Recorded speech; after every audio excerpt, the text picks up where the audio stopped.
বাংলাদেশের অন্তর্বর্তী সরকার কর্তৃক ভারতে ৩,০০০ টন ইলিশ রফতানির অনুমতির প্রতিবাদে আইনি নোটিশ পাঠানো হয়েছে। নোটিশে ভারতে ইলিশ রফতানি বন্ধে প্রয়োজনীয় ব্যবস্থা নিতে বলা হয়েছে। রোববার সুপ্রিম কোর্টের আইনজীবী মোহাম্মদ মাহমুদুল হাসান নোটিশটি পাঠান। এতে বাণিজ্য মন্ত্রণালয়ের সচিব, মৎস্য প্রাণী সম্পদ মন্ত্রণালয়ের সচিব, জাতীয় রাজস্ব বোর্ডের চেয়ারম্যান ও আমদানি রফতানি কার্যালয়ের প্রধান নিয়ন্ত্রককে বিবাদী করা হয়েছে। নোটিশে বলা হয়েছে, ইলিশ মাছ একটি সামুদ্রিক মাছ। এই ইলিশ মাছ বাংলাদেশ, ভারত, মিয়ানমার সহ বিশ্বের বিভিন্ন দেশে পাওয়া যায়। এই ইলিশ মাছ যখন সমুদ্র থেকে নদীতে, বিশেষ করে বাংলাদেশের পদ্মা নদীতে আসে, তখন এই মাছ অত্যন্ত সুস্বাদু হয়ে ওঠে।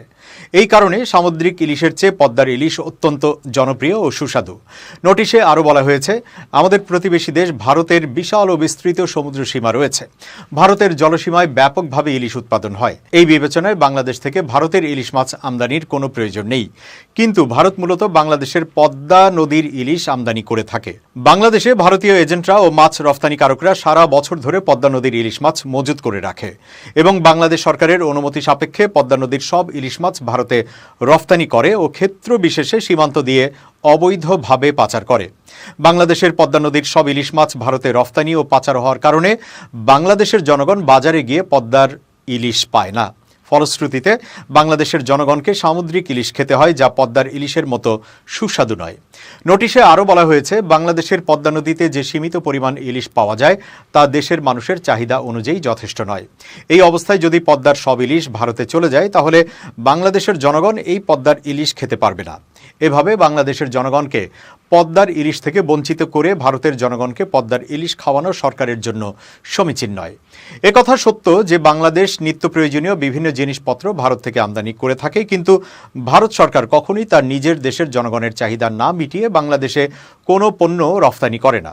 বাংলাদেশের রফতানি নীতি 2021-24 অনুযায়ী ইলিশ মাছ মুক্তভাবে রফতানিযোগ্য কোনো মাছ নয়। এই অবস্থায় বাণিজ্য মন্ত্রণালয় ভারতে ইলিশ মাছ রফতানির অনুমতি দিয়ে বাংলাদেশের জনগণের স্বার্থবিরোধী কাজ করেছে। 5 আগস্ট বাংলাদেশের ছাত্র জনতার গণ অভ্যুত্থানের মধ্য দিয়ে বর্তমান অন্তর্বর্তীকালীন সরকার ক্ষমতায় এসেছে।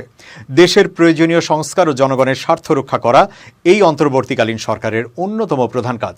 কিন্তু বাংলাদেশের আপামর জনগণকে বঞ্চিত করে ভারতে ইলিশ রফতানির অনুমতি দানের মাধ্যমে বর্তমান অন্তর্বর্তীকালীন সরকার দেশের জনগণের সঙ্গে বেইমানি করেছে। নোটিশ পাওয়ার 3 দিনের মধ্যে ভারতে ইলিশ রফতানি বন্ধের প্রয়োজনীয় ব্যবস্থা নিতে অনুরোধ করা হয়েছে। অন্যথায় এই বিষয়ে ব্যবস্থা নিতে হাইকোর্টে রিট পিটিশন করা হবে।